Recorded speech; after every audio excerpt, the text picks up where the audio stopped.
দাদা কেমন আছেন? আর কেমন আছে? আর কেমন আছে তোমাকে বুঝতে গেলে অনেক কিছু করতে হবে। কেন দাদা আপনি এই কথা বলছেন?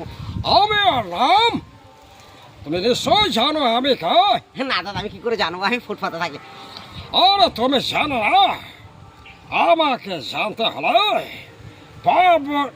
খবর দেখতে হবে, সিনেমা দেখতে হবে। আমি সে লোক। হ্যাঁ দাদা, আপনি ভালো আছেন তো? না, ভালো নেই, কারণ এখন আমি ভালো নেই। কেন ভালো নেই তুমি জানো?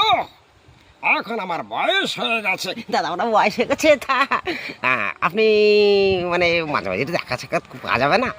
অবশ্যই পাওয়া যাবে, অবশ্যই পাওয়া যাবে, কিন্তু রাগের কিছু নাই। রাগ হলে আমার মেজাজটা কি বলবো, তো আমার মানে মাথা ফেটে যায়। হ্যাঁ তাই নাকি? ভালো আছেন তো?